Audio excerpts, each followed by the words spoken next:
एक गांव में एक बड़ा साहूकार रहता था।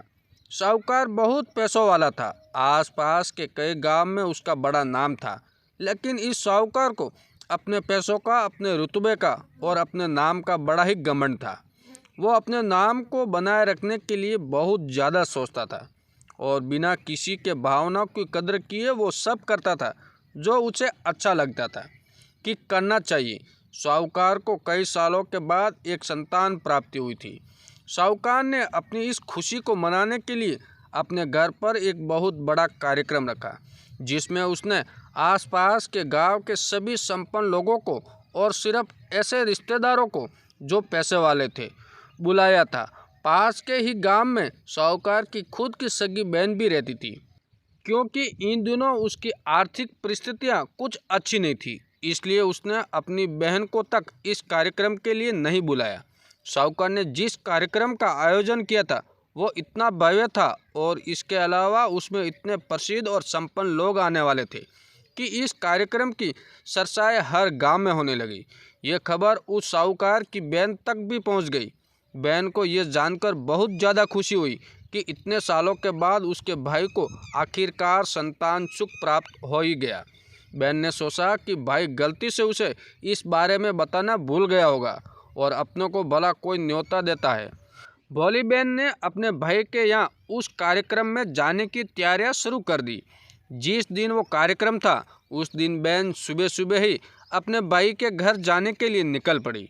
रास्ते में अपने पुराने मैले कपड़े देख उसे ख्याल आया कि अगर किसी और के घर जाना होता तो मैं ऐसे कपड़ों में जाने की सोचती भी नहीं, लेकिन मैं तो मेरे अपने घर, मेरे मायके जा रही हूँ। वहाँ मुझे ये सब सोचने की कोई ज़रूरत नहीं है। जैसे ही वो अपने मायके पहुँची, वहाँ का भव्य आयोजन देखकर वो बहुत खुश हो गई और उसे अपने भाई पर बहुत गर्व हुआ। वहाँ पर वो जल्दी से जल्दी अपने भाई को मिलकर उसकी खुशी में शामिल होना चाहती थी। वो तुरंत सीढ़ियाँ चढ़कर घर के अंदर प्रवेश कर गई। उसने देखा कि उसका भाई मेहमान के तौर पर आए सभी धनी और नामी लोगों का स्वागत करने में व्यस्त थे। बहन जैसे ही अपने भाई की तरफ उसे मिलने के लिए बढ़ी, उसके भाई की नज़रें उस पर पड़ गई और अपनी बहन को ऐसे मैले पुराने कपड़ों में देखकर भाई ने उसे मिलना तो दूर बल्कि तुरंत बहाना बनाकर वहाँ से निकल गया। बहन ने सोचा इतने लोगों में बेचारा अकेला भाई क्या क्या करे, ज़रूर उसे कुछ काम याद आया होगा, इसलिए वहाँ से चला गया होगा। बहन बाद में अपनी भाभी से मिलने गई। भाभी ने उसका स्वागत किया और उसे खाना खाने के लिए आग्रह किया। बहन ने सोचा ठीक है, पहले खाना खा लेती हूँ, फिर बाद में आराम से भाई से मिल लूँगी। बहन खाना खाने के लिए पंगत में बैठी। भाई ने देखा कि अपने सभी धनवान मेहमानों के बीच उसकी गरीब बहन भी बैठी हुई है। सभी कीमती पोशाक पहने लोगों के बीच उसकी बहन जो पुराने मैले कपड़े पहनकर बैठी थी। ये साहूकार ने देखा नहीं गया। उसने अपनी बहन को अपने पास बुलवाया, भला बुरा सुनाया और वहाँ से जाने के लिए बोला। बहन ने अपने सपनों में भी नहीं सोचा था कि उसके साथ कभी ऐसा व्यवहार भी हो सकता है, और वो भी उसके खुद मायके में। अपना अपमान होने के बाद बहन तुरंत अपने घर ससुराल जाने के लिए चल पड़ी। बहन इस बात को पचा ही नहीं पा रही थी कि उसके अपने भाई ने उसके साथ इतना बुरा व्यवहार किया। उसकी आंखों में आंसू नहीं थम रहे थे। रास्ते में उसे अपनी पुरानी दोस्त मिली।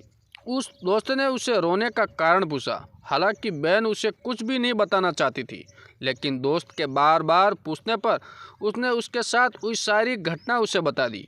उसकी दोस्त एक समझदार महिला थी और काफ़ी प्रैक्टिकल सोचने वाली थी।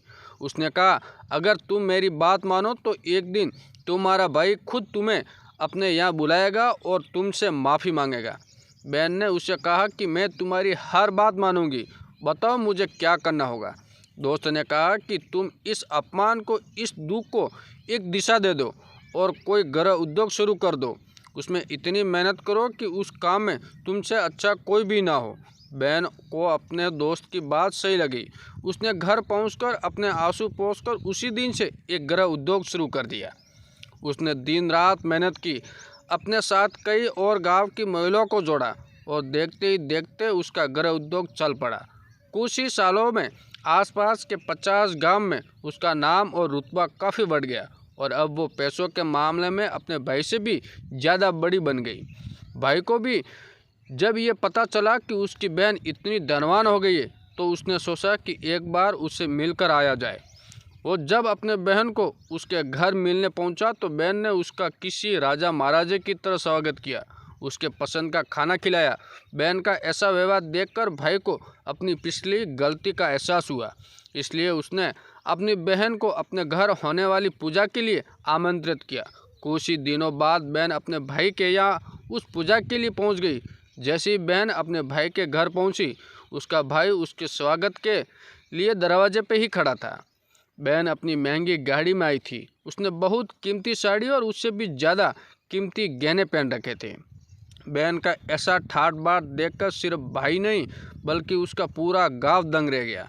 भाई दौड़ कर आया और बहन की गाड़ी का दरवाज़ा खोलकर उसे बाहर आने के लिए कहा और बड़े प्यार से उसे पूजा का प्रसाद ग्रहण करने के लिए बुलवाया।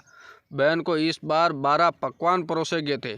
चांदी की थाली में उसे खाना खिलाया गया। वो साथ में एक सोने की चम्मच भी रखी गई।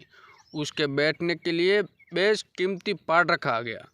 बहन को ये सब देखकर उसके वो पुराने दिन याद आ गए जब भाई ने उसे बिना खाना खिलाए ही भला बुरा कहकर वापस लौटा दिया था।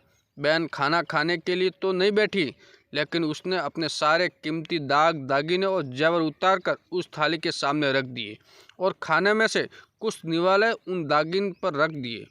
बहन का ऐसा व्यवहार देखकर सभी हैरान थे।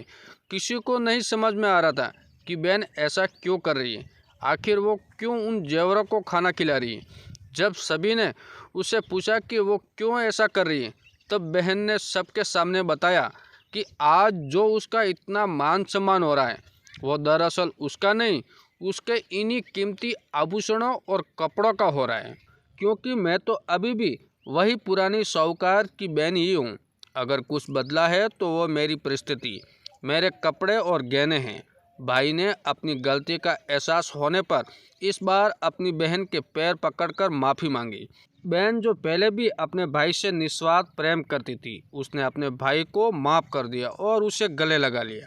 दोस्तों, पैसे सिर्फ हमारे जीवन को सरल बनाने के लिए है, जबकि रिश्ते जीवन में मिले किसी वरदान की तरह है। अगर उन्हें सच्चे मन से निस्वार्थ भाव से निभाया जाए, पैसे खर्च हो जाए तो आप बाद में भी कमा सकते हैं, मगर रिश्ते खर्च हो जाए तो दुनिया का सारा धन भी आपको उन्हें वापस नहीं दिला सकता।